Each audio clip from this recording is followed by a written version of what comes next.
반갑습니다. 네, 네. 아유, 반갑습니다. 목사님 그동안 뭐 신문지상으로나 또는 페북으로나 목사님 여러 가지 그 아름다운 사역들을 제가 보면서 참 목사님 존경하고 사랑합니다. 그래서 이번 기회에 좀 목사님이 그동안 목회하시면서 또 여러 가지 뭐 애환도 있으셨겠는데 뭐 그런 것들을 좀 잠깐 나눴으면 합니다. 목사님 요새 근황이 어떠세요? 네, 요즘 하던 일들을 그냥 잘하고 나가면서 네. 앞으로 목회 인생에서의 한 10여 년간을 어떻게 마무리를 잘 지을 수 있을까 하는 그런 부분들에 대해서 생각들을 많이 아니 하고. 그럼 목사님 네. 벌써 이제 60이 가까우신다는 얘기. 네. 오 그러세요? 네. 아직 그러시진 않은 것 같은데. 네. 올해 네. 제가 60 됐어요. 60 되셨어요? 네, 한국 나이로. 한국 나이. 네. 그러셨구나. 목사님 이 교회를 어떻게 오시게 됐는지 그리고 어떤 그 계기에 의해서 이렇게 하셨는지 좀 말씀을 간단히 해주시죠. 네, 제가 15년 전에 이 교회에 부임을 했거든요. 네. 15년 전에 부임을 해서 이제 부임하자마자 3개월이 지나는 그런 시간에 네. 한 권사님의 팔순 잔치에서 예배를 드리고 또 그분들이 저에게 거마비 쪽으로 주셨던 네. 돈인데 그 거마비가 아니라 아주 굉장히 큰 돈을 주셔가지고 그 돈이 2천만 원 정도 되는 아주 큰 돈이었었는데 네. 그 돈을 제가 헌금을 드리고 어려운 사람들을 위해서 씁시다 해가지고 냈던 것이 계기가 돼가지고 점점 많은 사람들의 마음을 아마 감동을 줬을 것 같고요. 그 다음에 그 감동으로 인해서 매년마다 1억씩을 꾸준하게 해오던 중에 그 1억이라고 하는 돈은 사실은 우리 교회가 그렇게 큰 교회가 아니었기 때문에 네. 교인들이 내는 돈은 그저 4천만 원, 5천만 원 정도였는데 네. 교인들이 밖에 나가서 입에서 입으로 전달을 해가지고 또 외부에 있는 사람들이 우리 교회에 이렇게 헌금을 해주셔서 1년이 꼭 지나고 난 다음에 결산을 해보면 1억 이상의 돈들을 어려운 사람들을 위해서 쓰게 돼가지고 지금은 이제 그걸 10년을 꾸준히 하는 중에 네. 오늘과 같은 이런 또 여러분들이 또 저희 교회를 칭찬해주는 이런 교회가 되지 않았나 이렇게 생각을 하고 있습니다. 그러니까 우리가 주님 말씀하신 대로 주면 그게 부메랑이 돼서 더 큰 걸로 돌아오는 그런 경험을 목사님은 뭐 실제로 목회에서 하셨군요. 네, 그렇습니다. 그 2천만 원이 시드머니가 돼가지고 글쎄 말이에요. 15년 동안 우리가 꾸준하게 했던 것들을 돈 액수로 계산을 해보니까 네. 20억의 돈들을 어려운 사람들이 썼더라고요. 그래서 30배, 60배, 100배의 결실 중에 그야말로 최고의 100배의 결실을 해서 그러시네요. 정말 하나님의 은혜고 또 하나님 앞에 정말 감사하고 그리고 아마 부족하지만 하나님이 저희들을 보면서 기뻐하시지 않겠나 예. 이런 나름대로의 또 이렇게 만족하는 그런 마음도 있기는 하지요. 하나님이 굉장히 기뻐하시고 박수 치실 것 같습니다. 그러니까 목사님 이 교회 오신 지 지금 15년째. 네, 만 15년 됐어요.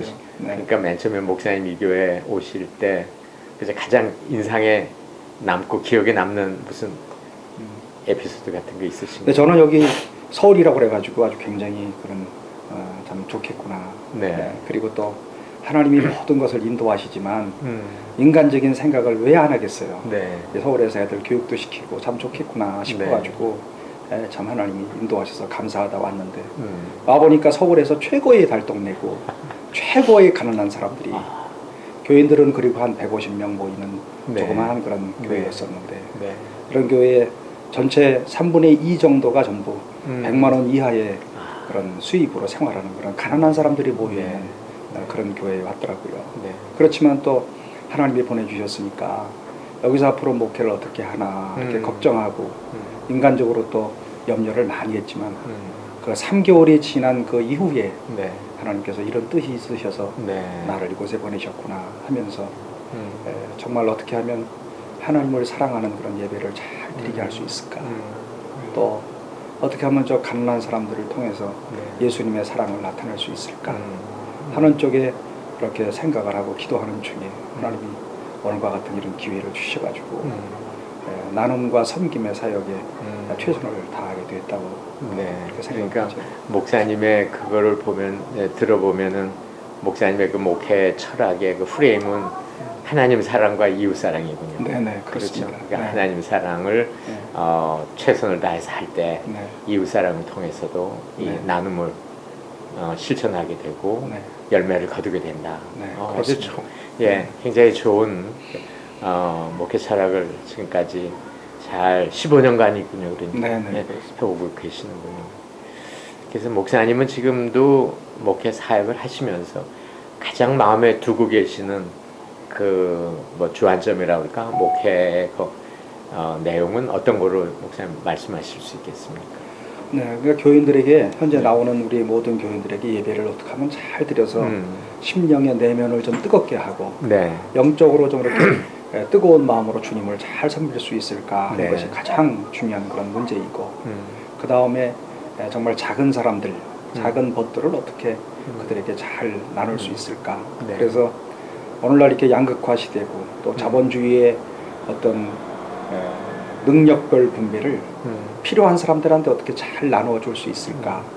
그래서 교회를 통하여서 나눔이 이루어질 때만이 사람들로 하여금 이렇게 열등감을 생기지 않도록 만들고 네. 또 상대적 박탈감에서 해방시킬 수 있도록 만들어주고 그들로 하여금 또 소망을 갖고 자기 일들을 열심히 할 수 있는 네. 계기를 만들어주기 때문에 개인 대 개인이 구제하는 일들은 그야말로 주종관계를 형성하지만 교회를 통하여서 나눔을 이루어드리는 것들은 사회를 균등하게 만드는 그렇죠. 이런 일이 아닐까 하는 그런 목회 생각을 가지고 그렇죠. 사실은 꾸준하게 뭐 사실 제가 뭐 크게 이렇게 했다고 할 수 있는 일은 없지만 이런 마음으로 남은 시간도 그리고 네. 지금까지도 그렇게 해오고 있어요. 아름답습니다, 네. 목사님.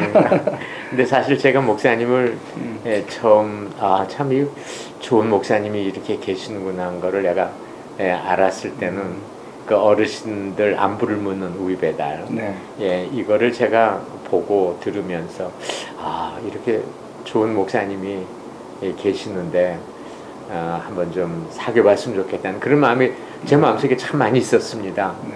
그런데 이제 목사님께서 이 우유 배달 우유 배달이라면 좀 이상한 어폐가 있습니다만은 어르신들의 관심을 갖고 이웃 사랑에 대한 어떤 그런 마음이 있기 때문에 시작하신 거라고 생각이 드는데 이게 맨 처음에 시작 동기는 어떻게 됐습니까?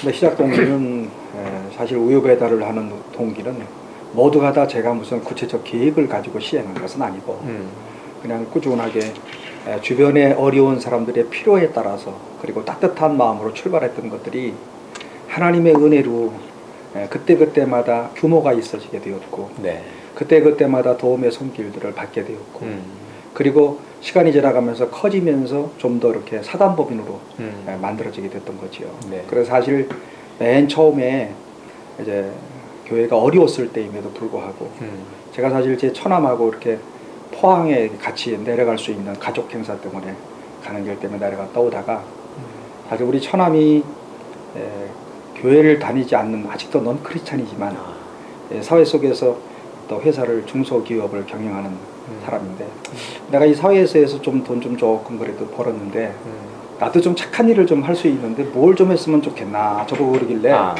제가 순간적으로 그때 그러면 우리 옥수동에 가난한 노인들이 골다공 쪽으로 많이 고생들을 하고 계시는데 그분들한테 좀 우유를 좀 나눠줬으면 좋겠어요. 그랬더니 얼마 그러길래 순간적으로 또 너무 많이 부르면 안 하실 것 같고 너무 적게 부르시면 우리가 손해날 것 같고 그래서 제가 순간적으로 한 100가정 정도면 좋겠는데요. 100가정이 들어가는 비용이 얼마인데 그래서 한 200만 원 정도 듭니다. 아니 그러면 내가 얼른 200만 원씩 3년간만 내가 후원을 하지 매월마다. 그래서 우리 처남이 그동안에 3년 동안 매월 200만 원씩을 내는 것을 계기로 우유 배달이 시작되었는데 야속하게도 3년 되니까 딱 끊어지더라고요. 그래가지고 이 받아 적으시는 분들은 정말 좋은 프로그램이라고 꼭 달라고 그러는데 제가 주일날 설교 시간에 설교를 했어요. 이렇게 어려운 사람들이 우유를 받아 잡수던 분들이 이렇게 우유를 꼭 달라고 그러는데 여러분들 어려우시지만 11조도 드리고 감사헌금 드리고 그 외로 매월 10만 원씩 드릴 사람 25명만 좀 자원해 주십시오. 이 어려운 교회였지만 정말 그랬더니 25명이 딱 해서 250만 원이 할렐루야. 우리가 그때 그랬군요. 들어올 수 있었어요. 네. 그래서 100명을 꾸준하게 이렇게 네. 하는 중에 이제 거의 한 2012년 돼가지고 거의 10년쯤 됐을 때 배달의 민족의 김봉진 대표가 네. 우리 교인인데 네. 그분이 우리가 하는 그런 우유 배달 사역에 감동을 먹고 아. 회사가 어느 정도 궤도에 올라가니까 네. 그때 목사님 우유 배달하는 거는 그 돈은 다 제가 내겠습니다. 제가 아직까지 돈을 잘 벌지는 못하지만 매월 500만 원씩을 제가 내겠습니다. 그래서 그 친구가 500만 원 내주시는 것으로 이제 250가정을 이렇게 확장을 해가지고 꾸준하게 하는 중에 골드만삭스가 또 감동을 받고 2015년에 사단법인을 만들게 됐고 그래서 지금은 1020가정의 어려운 독거노인들에게 서울에 거주하시는 독거노인들에게 구청마다 150가정씩 7개 구청에게 우유를 매일마다 배달하고 있지요. 아, 그러시구나. 아, 훌륭하십니다. 네. 근데 저는 볼 때 이렇게 우유 배달, 그러니까 어르신들의 안부를 묻는 우유 배달 그 사역이 만약에 우리가 이제 그 얘기를 한다면 이것도 일종의 구제 사역이라고 볼 수 있는데 저는 구제 사역이라는 용어보다는 이 긍휼 사역이 훨씬 더 낫지 않나. 네. 불쌍히 여기고 참 사랑하고 이게 이제 주님이 우리에게 주시는 그 사랑의 표현이라고 생각이 드는데 지금 목사님 얼마 전에 그 페북을 보니까 목사님 그동안에 그 15년 동안의 사역인가요? 그러니까 네. 그걸 이제 아마 책으로 엮어서 내시는 모양이에요. 네. 제목을 보니까 달동네 울보 목사님 이렇게 되어 있는데 목사님 잘 웃으세요. 네, 아주 지금도 사실은 좀 눈물이 글썽글썽 하잖아요. 사실은. 근데 이제 가난한 사람들을 보면 저도 모르는 사이 눈물이 나요. 사실은. 네. 그래서 가서 그들이 다 넌 크리스찬들인데 가지고 제가 한 달에 한 번씩 찾아가거든요. 우리 동네에 20가정의 장애인으로서 움직이지 못하는 장애인들. 아, 그런 분들도 그런 사역을 지금 하고 있어요. 그러시구나. 그건 또 제가 왜 그 사역을 하게 됐느냐 하면 제가 이제는 교회가 안정이 되고 담임 목사로서 사역을 감당하는데 사실은 부목사님들한테 모든 걸 다 시키고 저는 가만히 있어도 되는데 저는 사실 뭐 이렇게 노예든 총회든 시찰회든 이렇게 어디 여행이나 놀러 가는 거를 별로 좋아하지 않아요. 잘 한 번도 간 적이 없어요, 사실은. 노예 목사님들은 조금 좀 불편하게 생각하실 수는 있을 거예요. 그리고 계속 저 혼자 하는 그런 일들만을 하는데 어느 날 책을 보니까 그 무디 목사님이 이렇게 혼자서 이렇게 목양실에서 책을 보면서 가슴이 냉랭해져가지고 그때 나가서 전도를 하고 오니까 가슴이 뜨거워지더라 하는 그런 글을 보고 내가 이렇게 어려운 사람들을 찾아가야 되겠다. 요즘에는 전도도 잘 안 되는데 그렇죠. 불신자들 중에서 우리 동네에 20가정을 택해서 움직이지 못하는 가난하고 불쌍한 그런 사람들을 내가 찾아가 봐야 되겠다. 근데 그들한테 그냥 가면 안 되니까 갈 때마다 5, 6만 원어치의 물건들을 가정마다 사가지고 가야 되겠다. 그런 아이디어를 하나님이 또 주셨어요. 그래서 그게 벌써 한 4년 됐어요. 그 사역도. 그럼 한 달에 한 번씩 제가 20가정씩을 여기 돌아다닙니다.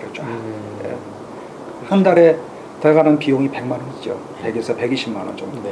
그러니까 물건을 어느 날은 그 집의 필요에 따라서 휴지, 크리넥스, 휴지, 여름 되면 과일을 못 먹으니까 가난한 사람들은 과일을 못 먹으니까 과일, 유한낙스 냄새나지 않도록 또 그 다음에 치약, 칫솔, 또 이렇게 청량음료. 그러니까 일종의 생필품.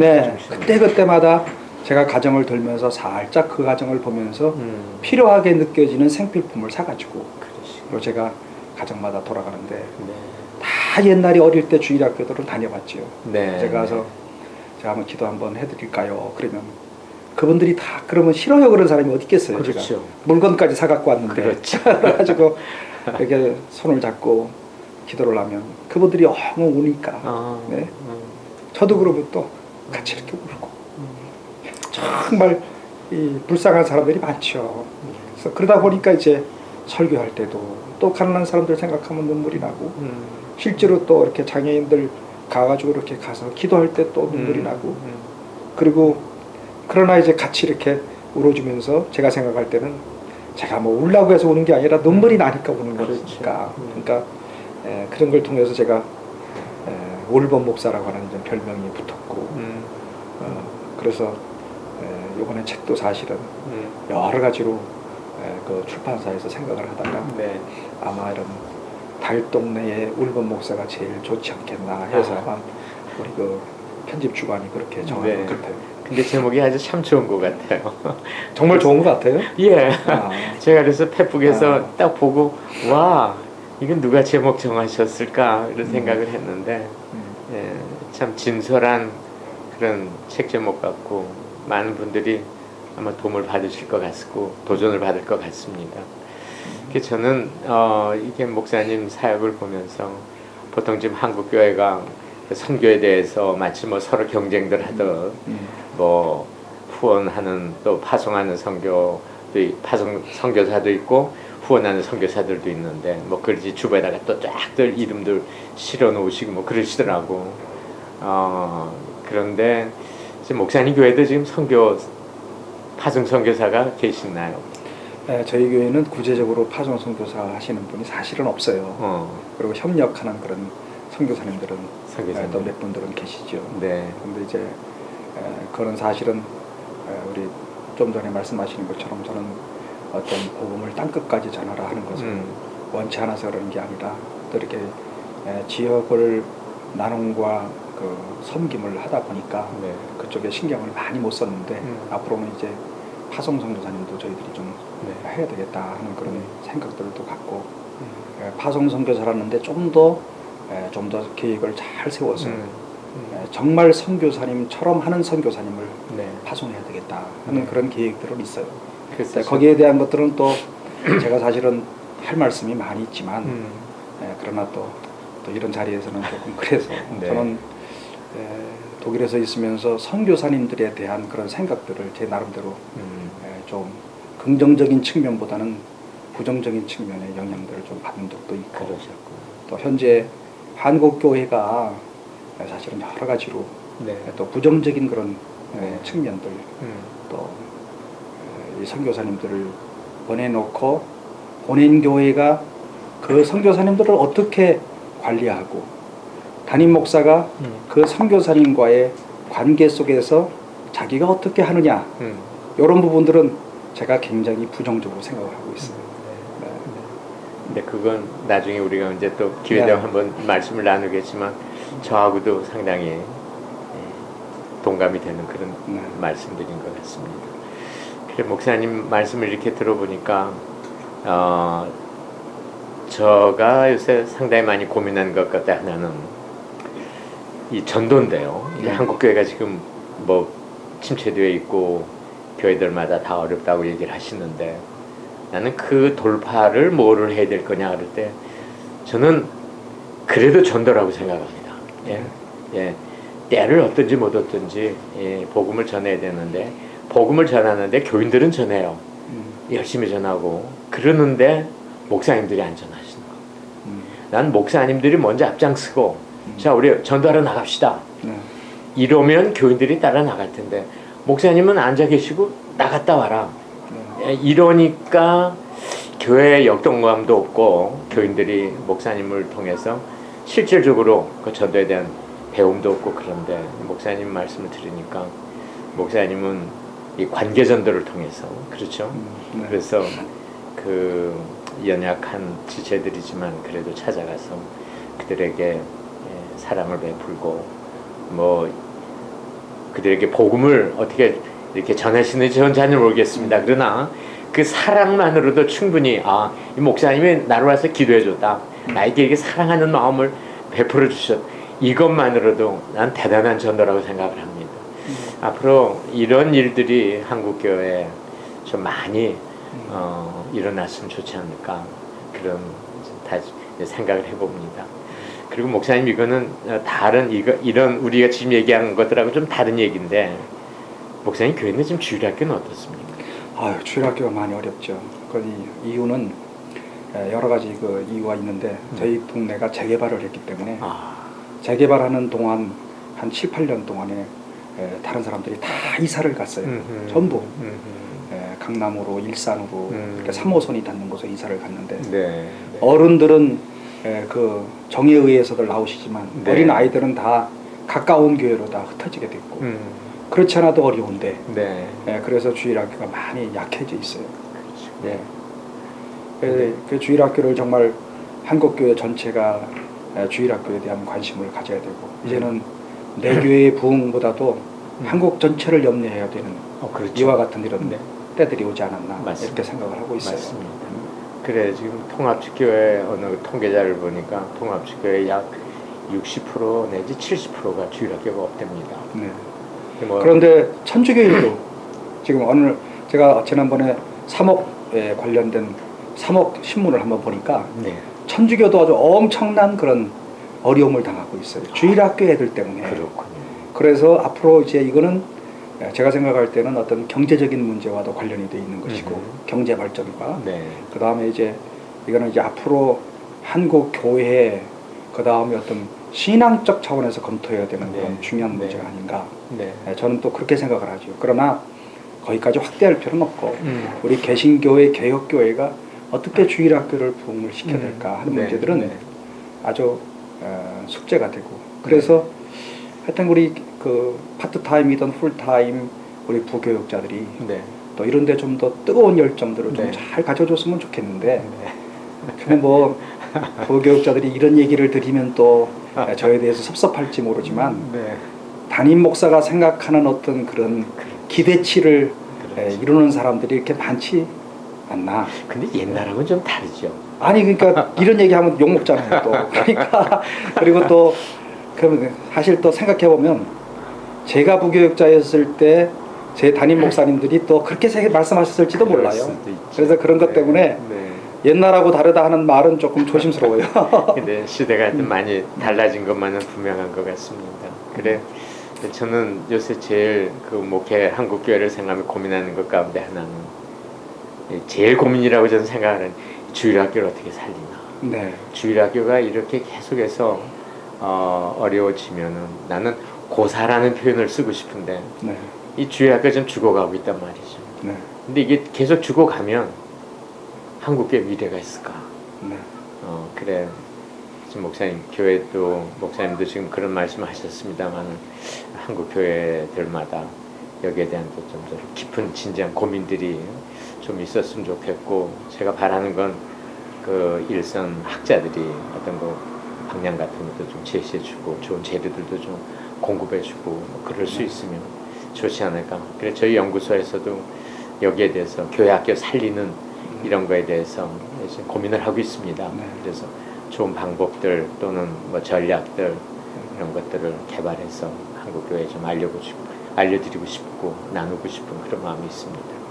그 부분들에 대해서 이제 꼭 어디 황 교수님께서 네. 좀 많이 이렇게 네. 연구들을 좀 많이 해주셔서 네. 주일학교가 사실 어떻게 하면은 발전할 수 있을까 네. 그런 그런 분명한 대안들을 내주시면 그렇죠. 저희뿐만이 아니라 제 주변에 있는 분들도 장로님이라든지 네. 이런 분들이 아주 주일학교에 관심이 많으셔서 그렇죠. 저희 교회를 미국에서 신문 보고 후원하시는 장로님도 그러세요. 그 부분에 대해서 이제 좋은 프로그램이 있으면 당신도 네. 재정적으로 후원하겠다 하시는 분들도 계시는데 감사합니다. 마땅하게 정말 좋은 그런 프로그램을 내놓을 수 있을 만한 연구소나 네. 이런 부분들이 네. 아직까지는 이렇게 드러나는 부분들이 없다는 거죠. 네. 그게 참 마음 아프게 네. 생각을 하고 있어요. 그러니까 저희가 저희 교회 이제 이 장학 긍휼 복지 이런 사역을 돕는 분들이 미국에서도 계시고 네. 그리고 캐나다에서도 음. 우리 교회로 후원해주고 계시고 네. 국내에서도 모르는 분들이 이렇게 네. 꾸준하게 이렇게 후원해주시고 음. 그런데 그 중에 특별히 주일학교에 관심을 가지신 음. 장로님 한 분이 계셨어요. 그러시구나. 네. 근데 목사님 조금 아까 말씀하신 그 장학 사업 얘기를 하셨는데 네. 목사님 교회 장학 사업은 어떻게 지금 진행이 되고 있습니까? 15년 전부터 출발을 해서 지금은 이제 장학 사업으로 되어져 있는 것은 첫째 대학생들에게 네.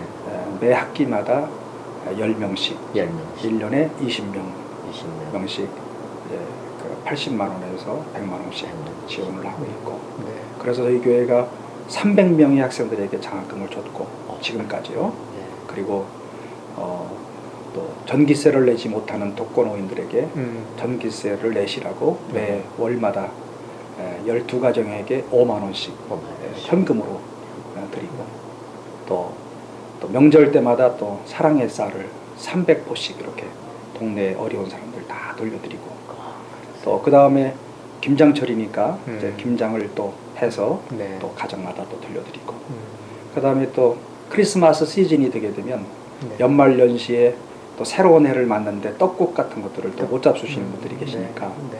쌀 10가마니로 떡국을 뽑아서 또 300가정 동네 주변에 다 이렇게 돌려드리고 이 모든 프로그램들은 사실은 계획된 것이 아니라 그때그때마다 필요에 의해서 되어졌는데 나중에 정리를 해보니까 마치 아주 크게 조직적으로 한 것처럼 보이지만 글쎄요. 사실은 전부 필요에 의해서 그냥 그때그때마다 따뜻한 마음으로 네.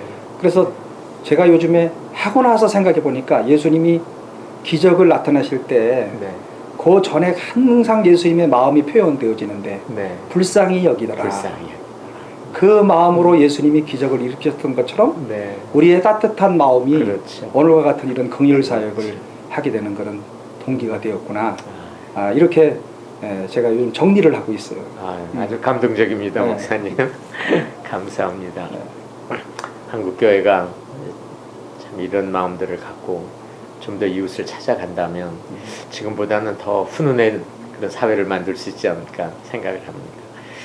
그럼 목사님 뭐 시간도 많이 갔는데 마지막으로 한 가지만 여쭤보겠습니다. 목사님이 새해 뭐 특별히 계획하시고 실천하고 싶은 그런 프로그램이나 또 뭐 일들이 있으신가요? 지금 하던 일들을 그냥 꾸준히 하는데 네. 지난 금요일 날 어르신들이 안부를 묻는 우유배달의 사단법인 이사회를 했는데 네. 내년도에 약 한 300가정을 더 늘려서 늘려서 한 2개의 구청 150가정씩 해서 2개의 구청을 더 늘려가지고 할 수 있는 재정적인 능력이 된다 판단을 해서 네. 내년도에는 약 300가정이 더 우유 배달이 늘어나서 약 1,300가정을 1,300. 우리가 우유 배달할 것이고 그 다음에 또 목회는 그저 제가 하나님이 주신 그런 목회 철학 그대로 어떻게 하면 예배를 잘 드려서 가슴을 뜨겁게 만들 수 있는 그런 목회를 할 수 있을까 하는 부분들하고 그 다음에 긍휼 사역은 긍휼 사역대로 그대로 이제 꾸준히 한다는 거죠. 제가 이렇게 목회를 하면서 보니까 다른 모든 것들은 사실은 자랑할 것이 아무것도 없는데 지내보면 다 하나님의 은혜고 그저 하나님께 감사하고 어떻게 이렇게 할 수 있었을까. 모두가 다 남들은 저보고 뭐 아주 지혜롭게 했다고 그러지만 절대로 그렇지 않아요. 그런데 이제 한 가지 그저 하나님의 은혜를 주신 것은 꾸준히 했다는 거예요. 15년 동안 우리와 똑같이 우유 배달을 하시는 분들이 많이들 계세요. 전국에. 그런데 그분들이 하시다가 못 하시는데 못 하시는 이유는 결국은 돈 때문에 못 하시는 거거든요. 근데 우리가 꾸준히 할 수 있도록 하나님 15년 동안 돈을 허락해 주셨다는 거. 내년도 전에 하던 그대로 꾸준한 마음으로 그렇게 해야 되지 않겠나. 감사합니다. 그래서 김용기 장로님처럼 이 걸음 이대로 그대로 주어진 일들을 잘 해나가야 되겠다. 그럼 목사님 앞으로 뭐 또 뭘 만드시고 또 뭐 그 짓고 뭐 그런 계획도 아예 그런 거는 없어요. 뭐 지금 하던 일들을 그대로 하고 그리고 한 가지 계획하는 것이 있고 기도하는 제목이 있다면 우리 교회 바로 옆에 이제 작년에 저희 교회에서 156평짜리 그 건물을 하나 매입을 했는데 제 마음의 기도는 저거를 기숙사로 만들려고 그래요. 쉐어하우스로 만들어서 어떤 기숙사? 대학생들 전국에 있는 가난한 지방에 있는 학생들을 여기 와서 이렇게 무료로 공부를 하면 그리고 나중에 제 마음속에 나중에 성인이 돼서 고난을 당하면 신앙을 갖는다면 최소한도 조계종으로 가지는 않겠지. 그렇지. 예. 어. 그때 기독교를 올 수는 있겠지 하는 마음으로 그 말은 조건을 걸지 않는다는 거죠. 예, 자기가 쓴 전기세만 네. 내도록 해서 제가 볼 때 약 한 20-30명을 수용할 수 있는 큰 건물이에요. 네. 그리고 우리 교회가 교통이 너무 좋기 때문에 네. 서울에서 어느 대학이든지 간에 그렇죠. 갈 수 있는 그런 그런 교통 지역이기 때문에 네. 그래서 지금 기도하는 중에 저 건물에 임대 들어 있는 분들을 다 빨리 빼주고 그리고 거기를 전부 리모델링을 해가지고 거의 그 어려운 학생들을 또 기숙사 구하지 못해서 힘들어하는 네. 사람들 네. 그들한테 기숙사를 제공하고자 하는 그런 기도의 제목이 있어요. 아유, 아름답습니다. 이제 우리 교회들도 템플 스테이가 아니라 처치 스테이 네, 그런 운동도 필요할 것 같습니다. 마지막으로 목사님 가정에 대해서 잠깐 말씀해 주시죠. 가정은 뭐 제 아내하고 네. 또 그리고 제 아들 29살 아들 네. 컨설팅 회사에 아주 잘 다니고 있고 네. 지난밤에도 밤새우고 와서 아침에 1시간 자고 또 나가고 네. 컨설팅 회사가 좀 그렇잖아요. 네, 네. 굉장히 어떤 그 페이나 이런 것들은 네. 그래도 좋게 받지만 네. 그러나 일은 엄청나게 네.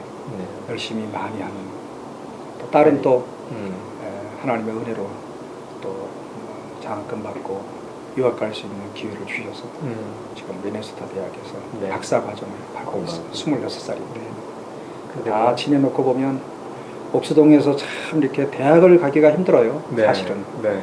예, 그리고 인서울에 있는 대학에 들어가기가 제일 어렵고 옥수동이 참 열악한 지역이에요. 네. 그런데도 하나님께서 은혜를 주셔서 그래도 다 4년제 정규대학을 다 들어갈 수 있도록 아니, 근데 아들이 뭐 서울대 경영학과 네. 졸업했다고 얘기. 네.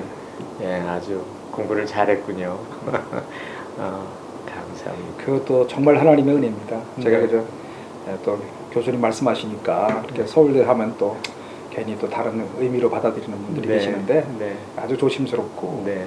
근데 하여튼 그러나 정말 하나님의 은혜로 들어갔죠. 네. 그래도 참 자랑스럽습니다.